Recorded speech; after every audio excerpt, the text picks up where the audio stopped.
रोशनी का कारवां। इस कार्यक्रम के प्रस्तुतकर्ता हैं स्कोप फाउंडेशन और राजीव गांधी फाउंडेशन।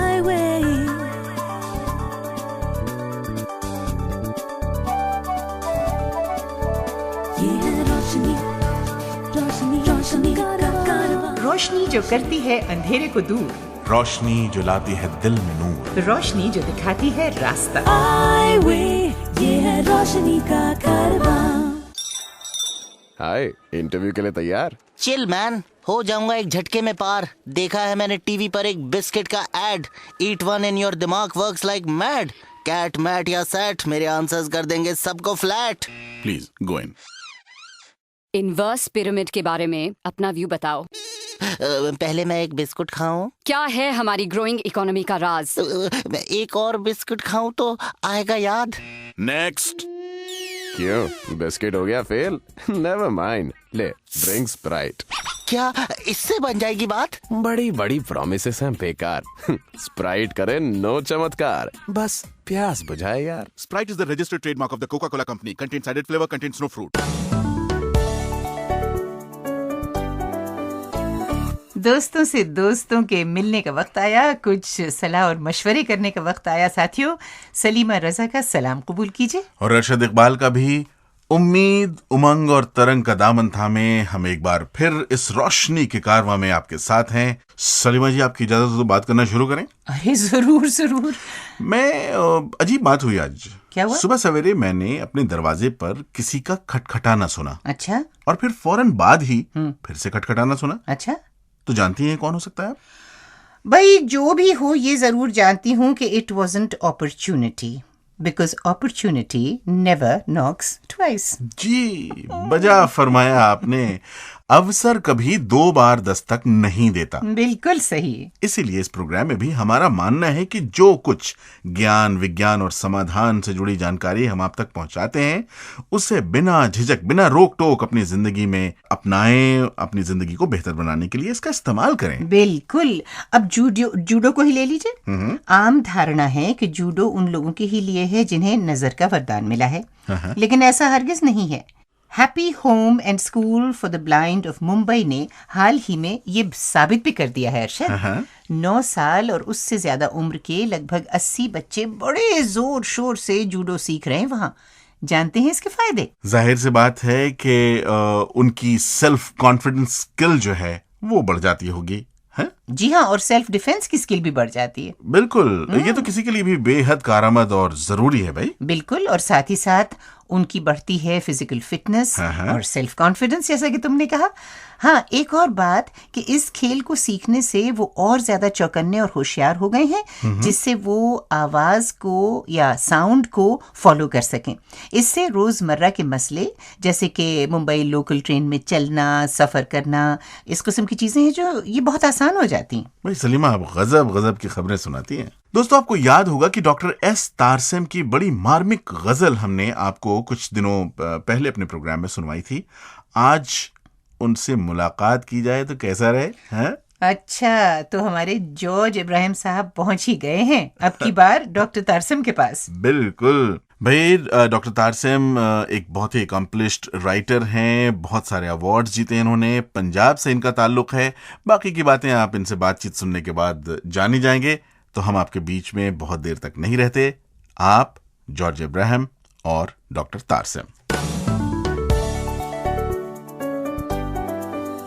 नमस्कार तारसेम जी, आप ये बताइए कि जो आप किताबें लिखते हैं, कविताएं लिखते हैं, गज़ल वगैरह लिखते हैं, किन विषयों पर लिखते हैं आप? मैं जब लिखता हूँ, मेरे सामने पूरा समाज होता है और मेरे सामने पूरी अंतर्राष्ट्रीय परिस्थितियाँ होती हैं। और जब मैं लिखता हूँ तो मैं समझता हूँ कि इससे जो बेहतर समाज है वो कैसे बन सकता है, और इस समाज की, और अगर अंतर्राष्ट्रीय परिप्रेक्ष्य में देखें तो इस जो पूरे संसार का जो नक्शा है वो कैसे बदला जा सकता है। आर्थिक समानता, सामाजिक समानता और लोगों में प्रेम, मानवतावाद कैसे आ सकता है, ये मेरा लक्ष्य होता है जब मैं लिखता हूँ। 12 साल की उम्र से आपने लिखना शुरू किया, ये कैसे हुआ? 1952 में 26 जनवरी ये गणतंत्र दिवस आया, तो उसकी तैयारी का जो सिलसिला था वो हमारे घर से ही शुरू हुआ था। और मेरी अपनी बहन जो थी वो भी वहाँ नगर कौंसिल की पाठशाला में टीचर थी और वो भी कविता लिखा करती थी। तो घर में ऐसा माहौल बना कि गणतंत्र दिवस कैसा क्या है, ये क्यों मनाया जाता है। तो जो बातें मैंने सुनी वो मैंने भी कविता के रूप में ढाल दी। तो जब मैंने अपने भाई को दिखाया तो उस वक्त मैं तीसरी जमात में था, तो वो बहुत खुश हुए और वो कविता मेरी पहली कविता थी। तारसेम जी, आपके जो शुरुआती काम है उसमें काफ़ी प्रगतिवादी या क्रांतिकारी कविताएं थी, ये कैसे हुआ? जिला संगरूर में सबसे ज़्यादा जो विधायक चुने जाते थे वो कम्युनिस्ट पार्टी, साम्यवादी पार्टी से संबंधित होते थे और वो आम बच्चों को, आम लोगों को प्यार भी बहुत करते थे। और मैं भी उनके जब चुनाव होते थे विधानसभा के, तो वो कस्बों में, गांव में ये नाटक वगैरह खेलते थे और सांस्कृतिक प्रोग्राम रचाते थे जिसमें मज़दूरों की बात होती थी, किसानों की बात होती थी, आम लोगों की बात होती थी। तो मैं वो नाटक देखने जाता था और धीरे धीरे मैं उस पार्टी से जुड़ गया, जिस का परिणाम ये हुआ कि मेरी कविताओं में, यहाँ तक कि मेरी गज़लों में मैं यानी पंजाबी का ऐसा गज़लकार हूँ जिसने सबसे ज़्यादा प्रगतिशील गज़लों की रचना की है। जब आपने महसूस किया कि आपके आंखों की रोशनी जाने वाली है, तो आपकी प्रतिक्रिया क्या थी और आपने इसके साथ कैसे डील किया? जब मुझे पता चला कि मेरी आंखों की रोशनी जा रही है, धीरे धीरे गई, इसलिए जो है ना, कोई एकदम जैसे कोई शौक लगता है ऐसी बात तो हुई नहीं, क्योंकि रोशनी बहुत धीरे धीरे 10 साल की उम्र से लेकर 27-28 साल की उम्र तक धीरे धीरे कम होती गई। इसलिए जैसे जैसे हालात बनते गए, परिस्थितियां बनती गई, वैसे वैसे मैं अपने आप को ढालता रहा। आपकी दृष्टिहीनता के प्रति आपके परिवार का क्या रुख रहा है? मेरे ससुराल ने कभी मुझे ऐसा नहीं महसूस होने दिया कि हमारे दामाद की क्योंकि आंखों की रोशनी नहीं है तो मेरा कोई आदर मान, मेरी कोई इज्जत जो है मेरे ससुराल घर में कम हुई हो। मेरे बच्चों की पढ़ाई में मेरी पत्नी की मेहनत भी है, मेरी अपनी भी है और मेरे ससुराल वालों का भी काफ़ी योगदान है। मेरा बड़ा बेटा डॉक्टर है, पत्नी भी डॉक्टर है, छोटा बेटा लेबोरेटरी टेक्नीशियन है और उसकी पत्नी जो है स्टाफ नर्स है और वो अपने आप में बहुत खुश हैं। ऐसी कोई प्रॉब्लम नहीं, यानी मेरी आंखों की रोशनी के कारण उनकी प्रगति में कोई बाधा नहीं पड़ी।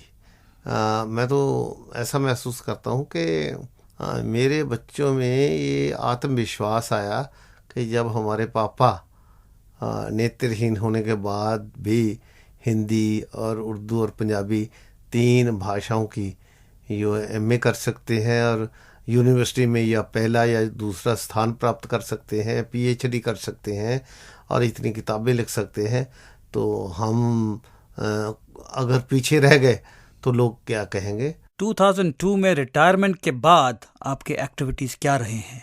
देखो, मेरे लिखने पढ़ने का तो वही सिलसिला पहला जारी है। मैं 9 बजे सुबह पढ़ने लिखने का काम शुरू कर देता हूँ। सुबह पहले मैं समाचार पत्र वगैरह पढ़ता हूँ और एक तो मेरे पास हमेशा ही पक्का सहायक रहता है जिसको मैं वेतन देता हूँ और जब मुझे ज़रूरत पड़ती है तो 1 से ज़्यादा सहायक भी मैं वो अपॉइंट कर लेता हूँ। और मेरा समाज में स्थान है कि यूनिवर्सिटी ग्रांट्स कमीशन ने इसी महीने मुझे एक प्रोजेक्ट दिया है। वो प्रोजेक्ट है पोएटिक्स ऑफ पंजाबी गज़ल, पंजाबी गज़ल का काव्य शास्त्र। एक नया काम मैंने अब शुरू किया है, वो जितने भी पंजाबी के लेखक हैं उनके मैं शब्द चित्र लिखता हूँ। हमारे पंजाबी में एक बहुत प्रसिद्ध लेखक थे बलवंत गार्गी, तो उनसे प्रेरित होकर अब मैं कुछ लेखकों के जो शब्द चित्र लिख रहा हूँ और इसकी जो एक पुस्तक इसी साल मेरे ख्याल है प्रकाशित हो जाएगी। उस पुस्तक का मैंने नाम रखा है शब्दों के दरिया। मैं समझता हूँ कि आदमी जो है ना, अगर अपना रास्ता बनाना चाहे तो वो अपना रास्ता बना ही लेता है।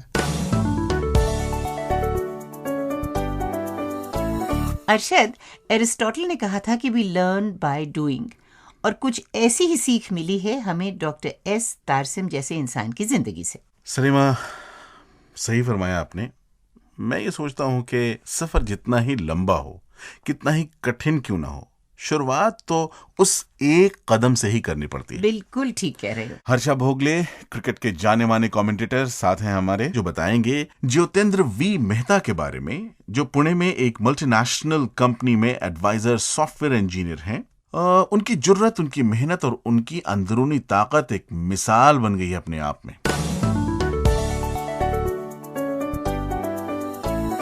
ज्योतिन्द्र वी मेहता आत्मविश्वास से भरे एक ऐसे इंसान जिन्होंने नेत्रहीनता को अपनी कामयाबी के आड़े कभी ना आने दिया।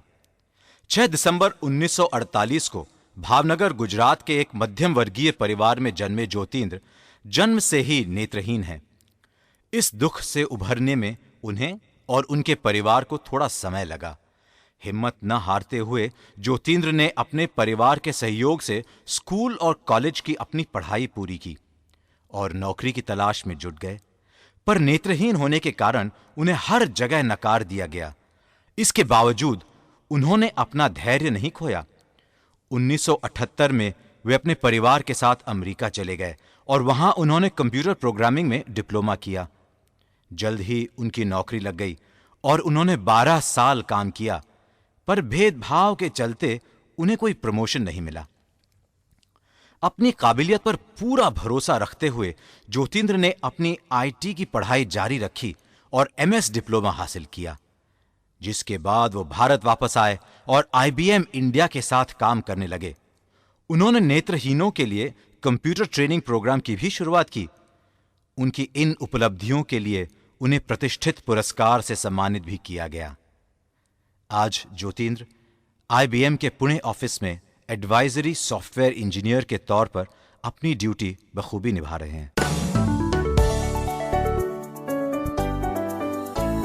हर्षा भोगले ज्योतिन्द्र वी मेहता का परिचय दे रहे थे। दोस्तों, अरशद, कई बार हमें तलाश रहती है कुछ सवालों के जवाब की, कुछ समस्याओं के हल की, और वो एकदम अचानक अकस्मात हमें मिल जाते हैं ना। भाई, बशीर बद्र साहब का ये शेर है कि सुबह से ढूंढ रहे थे कि कहाँ है सूरज। वाह, सुबह से ढूंढ रहे थे कि कहाँ है सूरज, अब नजर आए हो तो सारा जहां रोशन है। वाह वाह। हम आपसे क्या बताएं कि रोशनी के कारवां में साथ आपके संग चलना हम दोनों को कितना भाता है जी। अक्सर हम आपको करियर के बारे में एडवाइस देते हैं या किसी ऐसे से मिलवाते हैं जो आपको एडवाइस दे सके। इसी सिलसिले की कड़ी हैं doctor Ashwini Kumar Agrawal, manager with the leading nationalised bank in Delhi. Doctor Agrawal दृष्टिहीन हैं और मोनिका शर्मा से बातचीत कर रहे हैं about job opportunities in bank and insurance sector. Ashwini ji, सबसे पहले हमारे श्रोता आपसे बैंकिंग और इंश्योरेंस या बीमा क्षेत्र में उपलब्ध विभिन्न रोजगार के अवसरों के बारे में जानना चाहेंगे। क्लरिकल कैडर में ब्लाइंड पर्सन्स बहुत अच्छे सक्सेसफुल स्टेनोग्राफर्स हैं, कंप्यूटर ऑपरेटर्स हैं, हेल्प डेस्क को संभालते हैं, टेलीफोन ऑपरेटर्स हैं, रिसेप्शनिस्ट हैं और पर्सनल असिस्टेंट्स हैं। इसी प्रकार ऑफिसर कैडर में या अधिकारी स्तर पर ब्लाइंड पर्सन्स बहुत अच्छे एडमिनिस्ट्रेटिव ऑफिसर्स हैं जो एडमिनिस्ट्रेटिव ऑफिस में कार्यरत हैं। मार्केटिंग के सेक्टर के अंदर बहुत इफेक्टिव हैं, चाहे वो इंश्योरेंस का हो, चाहे बैंकिंग का हो, और चाहे वो पब्लिक सेक्टर में हो, चाहे वो प्राइवेट सेक्टर बैंक्स में हो। इसी तरह से पब्लिक रिलेशन ऑफिसर्स और जोनल ट्रेनिंग सेंटर्स या वेरियस सेंटर्स जो ट्रेनिंग सेंटर्स बैंक्स के होते हैं, उसके अंदर फैकल्टी के रूप में, ट्रेनर्स के रूप में, इकोनॉमिस्ट के रूप में, लॉ ऑफिसर्स के रूप में तथा हिंदी ऑफिसर्स के रूप में कार्यरत हैं। ये सारी अपॉर्चुनिटीज दृष्टिहीन व्यक्तियों के लिए खुली हुई हैं। ये तो बात हुई रोजगार के अवसरों की। अब अश्विनी जी, ये बताइए कि इस क्षेत्र में आने के लिए एक दृष्टिहीन व्यक्ति को अपनी शिक्षा के दौरान किन क्षमताओं का विकास करना होता है? एक दृष्टिहीन व्यक्ति की जहाँ कुछ सीमाएं होती हैं, वहाँ उसकी क्षमताएं भी बहुत होती हैं। और अपनी क्षमताओं की ओर ध्यान देते हुए, खास तौर से जब वो अपनी शिक्षा ग्रहण कर रहा है, जब वो अपने एजुकेशनल सिस्टम के अंदर स्कूलिंग या कॉलेज लेवल पर है, तो वो लैंग्वेज के ऊपर खास ध्यान दे। लैंग्वेज स्किल्स, चाहे बोलने की क्षमता हो, चाहे रिटन लैंग्वेज हो, और यह अंग्रेजी एवं हिंदी दोनों ही पे अच्छा अधिकार व्यक्ति को प्राप्त कर लेना चाहिए अपनी शिक्षा के दौरान। इसी प्रकार से कंप्यूटर के इस्तेमाल करने, कंप्यूटर यूजेज का स्किल बहुत अच्छा होना चाहिए, जिसके ऊपर वो वर्ड प्रोसेसिंग पे हो, चाहे वो डाटा बेस मैनेजमेंट पे हो, चाहे वो स्प्रेडशीट्स का यूजेज हो, उसके ऊपर नॉलेज उसकी अच्छी होनी चाहिए।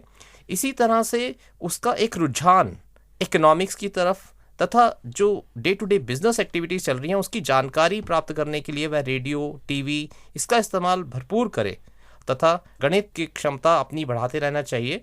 जहाँ तक हो सके वो गणित की क्षमता बढ़ाने के लिए 10वीं स्तर तक यदि हो सके तो गणित रखे, जिससे कि जब आगे कंपटीशन में वो भाग लेगा तो वो ज़्यादा सक्सेसफुल होने के चांसेस उसके बन जाते हैं। अब ये बताइए कि इस क्षेत्र में उपलब्ध रोजगार के अवसरों की जानकारी किस प्रकार प्राप्त की जा सकती है? जैसे MBA कर रहे हैं या मार्केटिंग कर रहे हैं तो वहाँ पर कैंपस रिक्रूटमेंट्स होते हैं। उन कैंपस रिक्रूटमेंट्स में अपने आप के वो बढ़ चढ़कर हिस्सा लें, पता करें कि बैंकिंग सेक्टर में कौन सी कंपनीज वहाँ कैंपस रिक्रूटमेंट के लिए आ रही हैं, उसका भरपूर लाभ उठाएं। इसी प्रकार से एम्प्लॉयमेंट न्यूज़ या और समाचार पत्रों में जो वैकेंसीज निकलती हैं उनकी जानकारी प्राप्त कर उनका लाभ उठा सकते हैं। इसी तरह से एम्प्लॉयमेंट एक्सचेंजेस के अंदर भी अपने आप को एनरोल करा लें, और जो प्लेसमेंट सेल्स हैं उनके अंदर भी अपने आप को एनरोल कराकर एक सक्सेसफुल रास्ता अपने लिए बैंकिंग तथा इंश्योरेंस सेक्टर में वो पा सकते हैं। अश्विनी जी, इस क्षेत्र में रोजगार के लिए सबसे पहले हमें एंट्रेंस का सामना करना पड़ता है, उसके बाद इंटरव्यू के थ्रू गुजरना पड़ता है, तो उस प्रवेश परीक्षा और साक्षात्कार के लिए किस प्रकार तैयारी की जाए? दृष्टिहीन व्यक्ति को अपनी सोच और अपनी क्षमताओं को बढ़ाने के लिए शिक्षा के समय से ही काम करना शुरू कर देना चाहिए, जैसे कि मैं बता चुका हूँ। और इसके लिए ऐसी किताबें जो उसको कंपटीशन के लिए ज़्यादा सक्षम बनाती हैं उनको अपने पास रखना, उन्हें पढ़ना, उन्हें रिकॉर्ड करवाना ज़रूरी है उसके लिए। इसी तरह से जो इंस्टीट्यूट्स ऐसी ट्रेनिंग दिलवाते हैं टेस्ट देने के लिए और उसके तरीके सुझाते हैं, उनका भी लाभ उठाएं। Talking books library various organisations के पास अवेलेबल हैं, चाहे हम NAB या और ऑर्गेनाइजेशंस के पास भी देखें तो उनका खूब लाभ उठाना चाहिए। इसी प्रकार से कुछ वेबसाइट्स ऐसी हैं जो ब्लाइंड पर्सन्स को उनकी क्षमता, चाहे रीजनिंग स्किल्स हो, चाहे लॉजिकल रीजनिंग हो, चाहे जनरल नॉलेज हो, इन चीज़ों के अंदर अपनी क्षमता बढ़ाने की ओर काम करते हैं।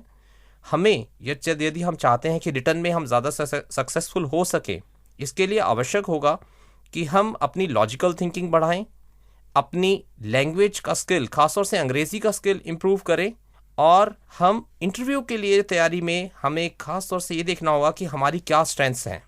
एक बहुत ही स्वाभाविक प्रश्न उसका आएगा कि यदि हम आपको ले लें तो आपका प्रयोग किस प्रकार से करेंगे। तो इसके अंदर हमें पता होना चाहिए कि एक दृष्टिहीन व्यक्ति की सीमाएं सबको अवगत हैं, लेकिन उसकी क्षमताओं की ओर ध्यान अक्सर नहीं जाता। जैसे एक दृष्टिहीन व्यक्ति अपने कार्य में लगातार लगा रहेगा, उसमें डिस्टर्बेंसेस कम होंगी। एक दृष्टिहीन व्यक्ति अपनी जो बौद्धिक क्षमता है उसको लगातार बढ़ा सकता है, और मेन फाइनेंशियल सेक्टर में ज़रूरत है सही वक्त में सही डिसीजन लेने की, वह क्षमता उसमें होती है, उसको वो बढ़ा सकता है। इसी प्रकार से अपने कंप्यूटर स्किल्स के बारे में जानकारी इंटरव्यू बोर्ड में देना बहुत ज़रूरी है, और ख़ास तौर से इंडिपेंडेंट स्किल्स, जैसे कि हम ADLs होते हैं, डेली लिविंग स्किल्स, उसकी इंडिपेंडेंस हमारी होती है, वो कॉन्फिडेंस वहाँ पर एकदम रिफ्लेक्ट हो जाना चाहिए। कहीं भी आना जाना, ये चीज़ हम इजीली मैनेज कर सकते हैं। इस बार की जानकारी हम अपने इंटरव्यू बोर्ड को बहुत ही कॉन्फिडेंटली दे सके। अश्विनी जी, अब ये बताइए कि रिक्रूटमेंट प्रोसेस या भर्ती प्रक्रिया में दृष्टिहीनों को समान अवसर देने के लिए कौन से प्रावधान हैं? ब्लाइंड पर्सन्स को कॉम्पनसेटरी अपॉर्चुनिटीज़, यानी जब एक नेचर ने सीमाएं दी हैं तो सामाजिक जस्टिस के रूप में, सोशल जस्टिस के रूप में उसे इक्वलाइजिंग अपॉर्चुनिटीज़ देने के लिए क्या है, उसके पास उसका राइट है कि वह एक स्क्राइब की फैसिलिटी वो अपने पास प्राप्त कर सके। यानी वो एक ऐसा व्यक्ति एग्जाम देने के लिए उसका अधिकार है पाने का जो उसके लिए प्रश्न पढ़े और वह उत्तर को उत्तर पुस्तिका में लिखे। इसी प्रकार से एक्स्ट्रा टाइम, क्योंकि इस कार्य में समय अधिक लगता है टेस्ट देने में, तो उसे 20 मिनट प्रति घंटे के से अगर 3 घंटे का पेपर है तो 60 मिनट अतिरिक्त मिलेंगे, 2 घंटे का पेपर है तो 40 मिनट अतिरिक्त मिलेंगे। मैं यह भी जोड़ना चाहूँगा, जो पिक्चर बेस्ड प्रश्न है, ऐसे प्रश्न जिनमें पिक्चर के बेसिस पे उत्तर दिया जाता है, उनकी ऑल्टरनेटिव क्वेश्चन हमें प्राप्त होने चाहिए।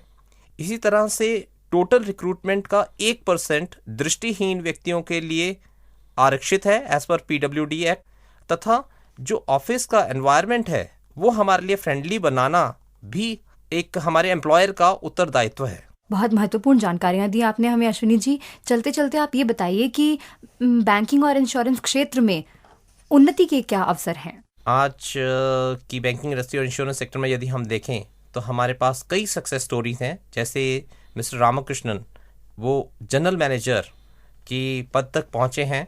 इसी प्रकार से नफीज़ा जी इस समय सीनियर मैनेजर के पोस्ट पर हैं। मैं खुद एक प्रबंधक के पोस्ट पर कार्यरत हूं तथा फैकल्टी के रूप में काम कर रहा हूं, तथा इसी तरह से बहुत सक्सेस स्टोरीज हैं जो बैंकिंग इंडस्ट्री में काम कर रही हैं।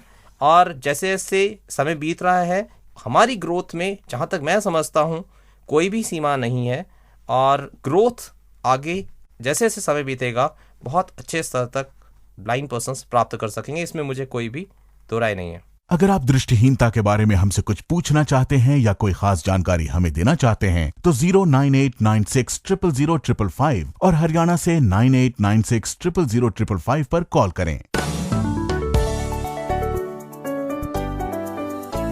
तो ये थी मोनिका शर्मा, जो कि डॉक्टर अश्विनी अग्रवाल से कुछ जॉब ओरिएंटेड जानकारी ले रही थी। इंस्पिरेशन और इमेजिनेशन का तो चोली दामन का साथ है दोस्तों। तो जरा देखिए कि दोनों ही को किस खूबसूरती से इस्तेमाल किया है कानपुर के गिरीश कुमार श्रीवास्तव ने। हाँ, डॉक्टर गिरीश साहब ने जो गीत लिखा है उसका शीर्षक है नूपुर, और एक बेहद खूबसूरत जज्बात में डूबे हुए इस गीत को पढ़ेंगे आपके लिए सलीमा। लेकिन हमारी आपसे गुजारिश है कि आप प्लीज अपने रेडियो सेट के सामने बैठें और सुने, समझने की कोशिश करें कि दिल से जो बात निकलती है असर रखती है। भाव सिंदूर से मांग मैंने भरी, मानसिक सृष्टि में पूर्ण की हर क्रिया, बुद्धि की पालकी में बिठाकर उसे लेके आया, हृदय का सदन दे दिया। ब्याह की रीत अंतिम अभी शेष थी, वो खड़ी हो गई मंजू मुख मोड़ के, मधुमयी पायलों के मधुर नूपुरों, बज रहे हो कहाँ तुम मुझे छोड़ के। क्या हुआ क्या हुआ प्रश्न करता रहा, वो न बोली सुहानी निशा खो गई। सोचता ही रहा ढंग मनुहार का, विश्व भर सो गया, हर दिशा सो गई। कौशिकोत्सव हुआ, खूब लुटी भावना, उस तमस में छिने सर्व सुख क्रोड़ के, मधुमयी पायलों के मधुर नूपुरों, बज रहे हो कहाँ तुम मुझे छोड़ के। वाह वाह वाह वाह। भीग कर अश्रु से सृष्टि सारी जगी, देखते रह गए सब ठगे के ठगे, मुस्कुराती उषा की हंसी उड़ गई। प्रश्न के तीर पर तीर चलने लगे, कल्पना गीत गाती बजाती रही, वो समय बढ़ गया तार हर तोड़ के, मधुमयी पायलों के मधुर नूपुरों, बज रहे हो कहाँ तुम मुझे छोड़ के। मद सुधा विष न जाने मिला क्या मुझे, मद सुधा विष न जाने मिला क्या मुझे, मैं जिया भी नहीं मैं मरा भी नहीं, होश में हूँ अभी और बेहोश भी, भूत में भूत से मैं डरा भी नहीं। आ कभी स्वप्न में ही बता दो प्रिय, आ कभी स्वप्न में ही बता दो प्रिय, हो कहाँ किस हृदय से हृदय जोड़ के, मधुमयी पायलों के मधुर नूपुरों, बज रहे हो कहाँ तुम मुझे छोड़ के। भाई डॉक्टर गिरीश साहब, हम कितनी तारीफ करें आपकी इस कृति की, आपकी इस नज्म की, इस कविता की, इस गीत की जो आपने हमें लिख के भेजी है। और बहुत ज़रूरी बात जो आपसे करनी है, वह हम ये चाहते हैं कि आपका पार्टिसिपेशन, आपका सहयोग हमें हमेशा मिलता रहे। हम चाहेंगे कि आप अपनी समस्याएं, चाहे वो लीगल हों, मेडिकल हों, अधिकारों से संबंधित रखती हों, रोजगार या शिक्षा के बारे में हो, किसी भी तरह की समस्या जो ब्लाइंडनेस से संबंधित हो तो 09896000555 और हरियाणा से 9896000555 पर कॉल करें। या हमारी ईमेल आईडी भी नोट कर लें, radio@iway.org पर लिखें। और हाँ, हमारा पोस्टल एड्रेस जरूर नोट कर लें, ये है iWay radio program, score foundation, PO box 3903, New Delhi 49। तो अरशद, विदा लेने का वक्त आया, लेकिन चलते चलते एक बात मैं भी कहना चाहती हूँ। बताइए। दोस्तों, ये बात है कि इसका गम ना करो कि गुलाब में कांटे हैं। इसका गम ना करो कि गुलाब में कांटे हैं, इसका शुक्र मनाओ कि कांटों में गुलाब है। क्या बात है, हमेशा पॉजिटिव माइंड से सोचने और देखने की जरूरत है। जी दोस्तों, तो लीजिए एक बार फिर इजाजत दीजिए हम दोनों को। मिलेंगे आपसे बहुत जल्द ही इसी स्टेशन पर, इसी वक्त, अगले सप्ताह। मैं हूँ सलीमा रजा। मैं अरशद इकबाल। खुदा हाफिज। iWay, ये है रोशनी का कारवां।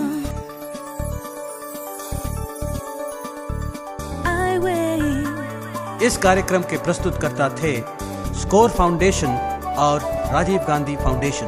ये है रोशनी, रोशनी, रोशनी का